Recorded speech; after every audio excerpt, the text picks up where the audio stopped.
As I look back over my life, and I think things over. Sing with me. I can truly say, that I've been blessed. I got a testimony. So why you ain't telling yours? Huh? Let's get into it. What's good, y'all? What's happening? It's AGO, whatever, homegirl. Come back at y'all with another one, but it ain't answer phone. What's happening? That's me. Listen, today Motivational Mondays, baby, and we're going to talk about a couple things because I need to know some of y'all got a lot of testimonies that y'all sitting on that y'all ain't trying to tell the people, and that ain't right. So I was like, well, God, what are we going to tell the people today? And God said, talk about the heart. I said, the heart. God said, the heart. I said, why? God said, because people, they got it mixed up. They thinking that I'm looking at the outer appearance. People thinking I'm looking at 6'5", tall, fine as wine. And God said, I ain't. He said, I'm looking at the heart of the people. And the people need to know that I'm looking at their heart, not their outer appearance. And they need to tell their story and tell their testimony and stop looking at the people that's tall, fine as wine and thinking that they not qualified because how this person look. God said, I ain't looking at them. I'm looking at you. So what you gonna do? You gonna talk? You gonna tell your story, or you gonna keep sitting down on it? What you gonna do? I got two scriptures, okay? I'm gonna get into the scripture, then I'm gonna get back into the motivational, 1, 2, because I gotta make it make sense for us. Because we gotta stop this. We gotta get out of this whole God, I'm not qualified. I can't do that. They better than me, or they channel better than mine, or my sister better, or my brother went to college, or I'm the black sheep of the family, or whatever. God said, baby, whatever you got to tell yourself, it ain't going to stop him from pushing you to do what you got to do to tell your story. Tell your story. That's their story. If your story is not college, don't talk about college. That's your sister's story. If you're the black sheep of the family, talk about being the black sheep. That's your story. Because there's other people out here that's black sheeps who need to hear how it feels to be a black sheep and how you dealt with that and how you came out. Come on now. We got to stop this. We got to stop disqualifying ourselves because we thinking that we don't look the part. Her hair longer than mine. What I'm going to talk about how it feels to be a bald-headed scallywag. That's your story. That's right, because there's a lot of women out here that's wondering, I want to take this wig off because, I don't want to take this wig off because I'm a bald-headed scallywag too. Talk about that. People need to learn how to be, come on, you sitting on your story. You sitting on your testimony. And there's people out here that need to hear your story, your testimony, how you made it out. I was being comical, but I'm just saying, some things that we think is small is not small to God.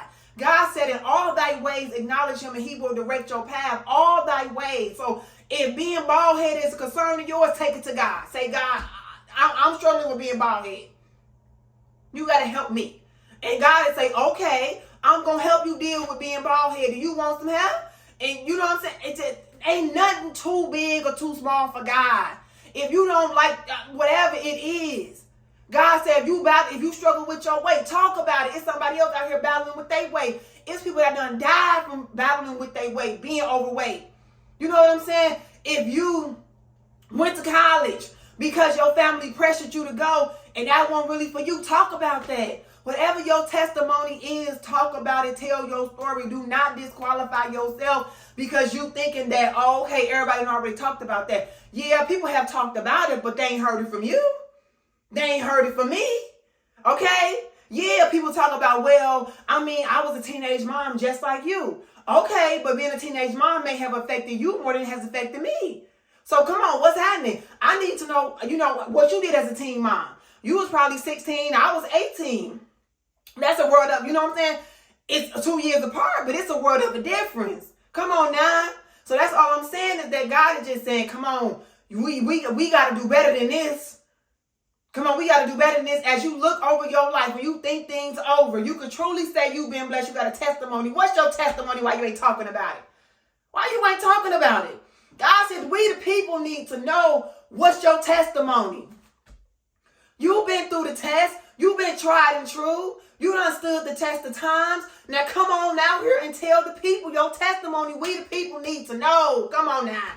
Come on, we the people need to know how we gonna make it out. We the people need to know how whatever your story is, whether how to deal with a difficult teenager, how to deal with a child who has a disability or a handicap, how to deal with, being, dealing with a terrible church, how it feels to deal with church hurt, how it feels to, seeing everybody in the family accomplish except you, and you just feel like you just can't quite get it right. And you just like, is there something wrong with me? God is just saying nothing wrong with you.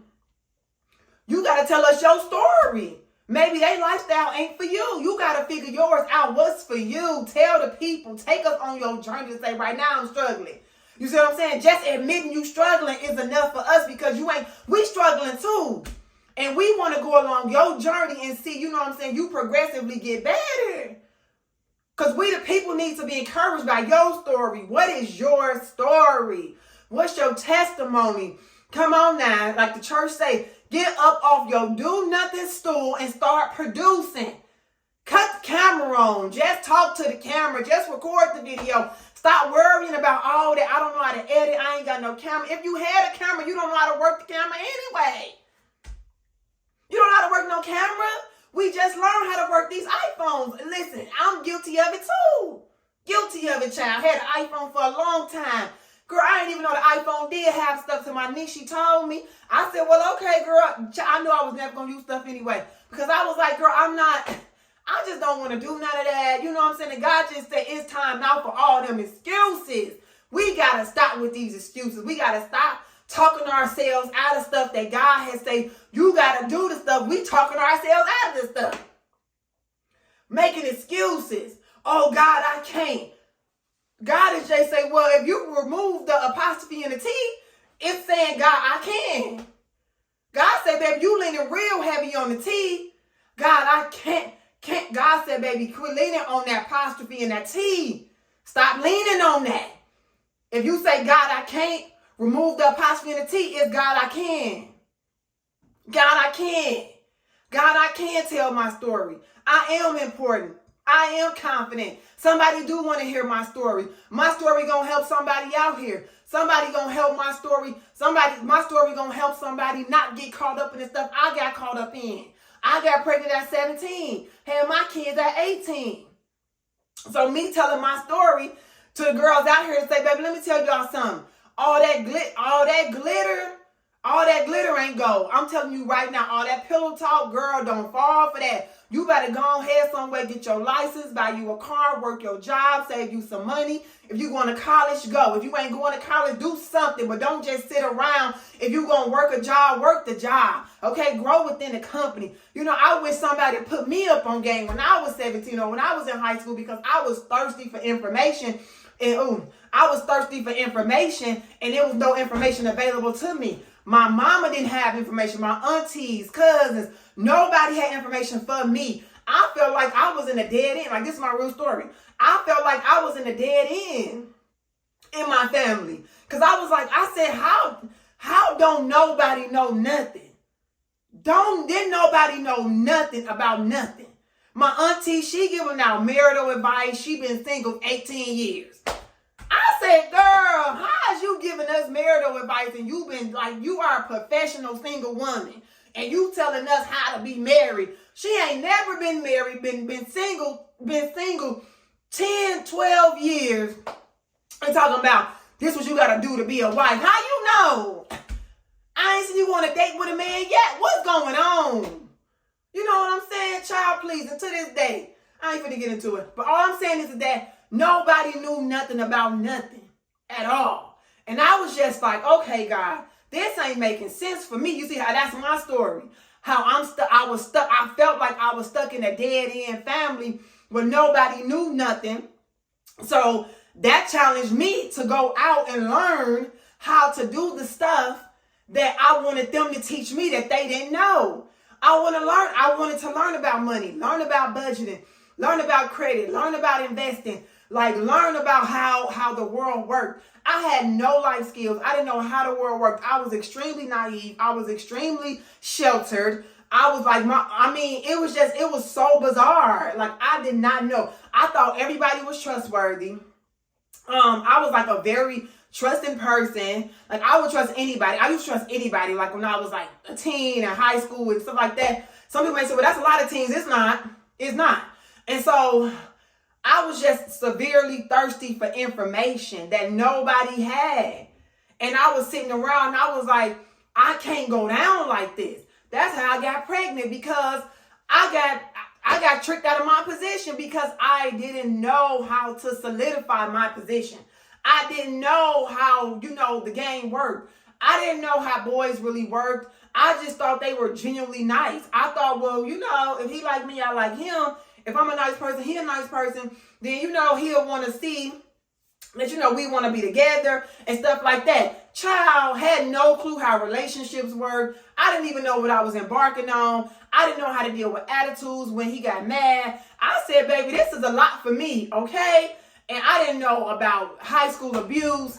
I didn't know how, to deal with abusive behavior. I didn't know none of that. And when it ran up on me, I was like, okay, what I do with this? I'm not saying I was abused, but I'm just saying I ran up on a couple situations where I was like, okay. So do we talk about it? Do I walk away? Because he's really upset. One time in high school, this boy slapped me.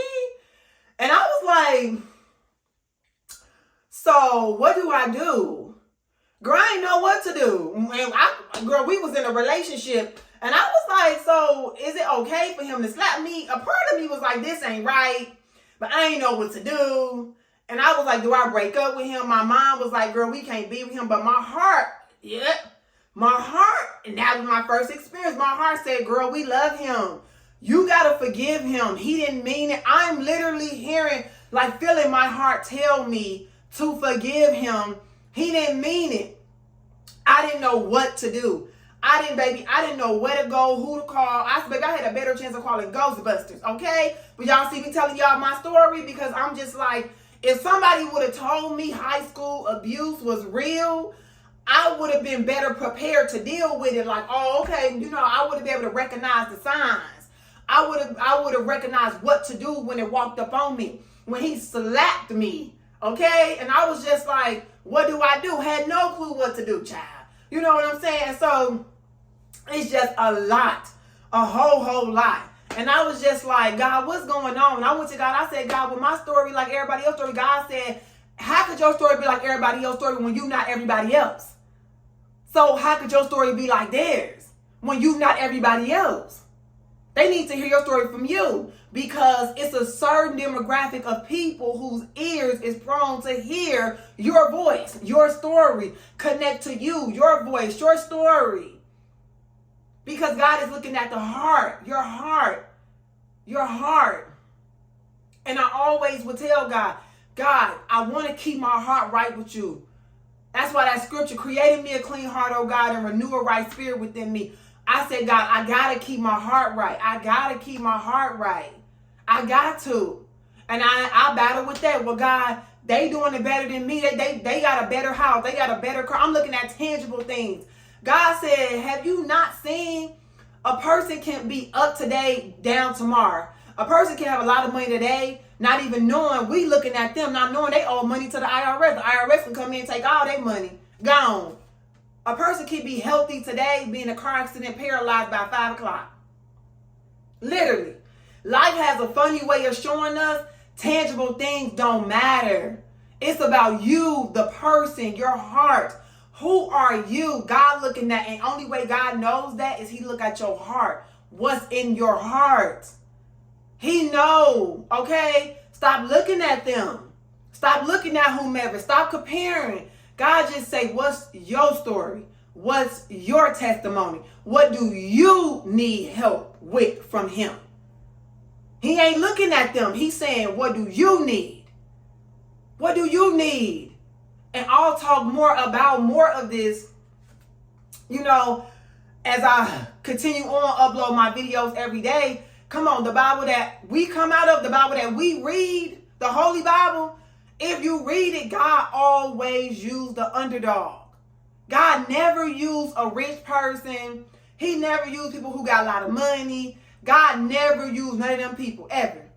Read the Bible. You will see everybody that God uplifted literally was poor. Poor. They was hitting it, baby. They ain't had no money. But God said, I'm going to use you. because you going to do great things for me. You going to go on and tell your story to millions in my name, because we got to give God the glory. And God is just saying, I'm going to lift you up. Come on now. It ain't no way. The scripture, I'm finna get a scripture. I'm about to get a scripture. Let me get a scripture right now. In 1 Samuel 16:7, it says, but the Lord said to Samuel was the priest, don't judge by his appearance or height, for I have rejected him.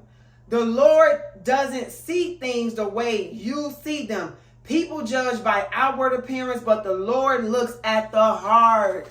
The heart. To give more context very quickly, God had rejected the king Saul. God told Samuel the priest to go to Jesse's house. That was David's daddy. Jesse had 8 sons. Samuel went to Jesse's house. Samuel the priest went to Jesse's house.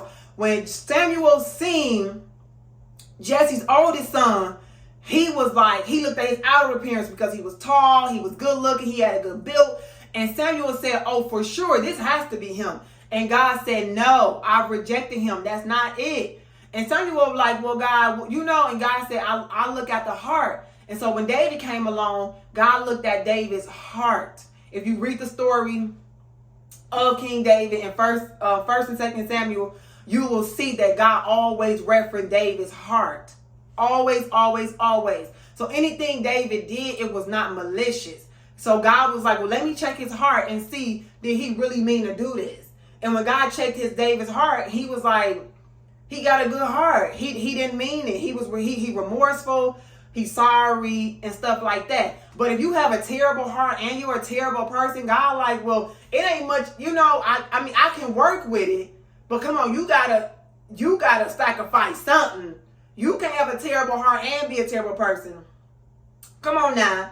Because what's in your heart is gonna come out of your mouth, and then your actions is gonna dictate what's in your heart. So if you have an evil heart, your actions are gonna show, because it's in your heart. So that's why God is saying, stop looking at the outer appearance. Let me give one more scripture.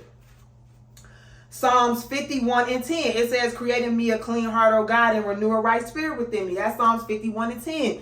Create in me a clean heart, O God, and renew a right spirit within me. So that's what God is just saying. He's looking at the heart. Create in me a clean heart, O God, and renew a right spirit. So God is just saying, baby, as long as you keep your heart right with me, your heart and as long as you keep your heart right with me, everything else will align itself, because everything starts from the heart. God looking at your heart. Your heart. So stop looking at what other people got and don't got. God said, tell your story. What's your testimony? If you've been tried by fire, you know what I'm saying? You made it out. You've been put through the test. Now you got a testimony. God said, what is your testimony? Tell your story. Your story is important to the people. God has a certain demographic of people whose ears are ready and are trained to hear your voice and your story. And it's going to help people. It's all about helping people. It don't matter if you help one person. That's one person who would not have gotten help had you not told your story. Tell your story. That's all I got. I ain't got no more, child. Always remember, if God be for us, who can be against us? Like, comment, and subscribe. Share if you care.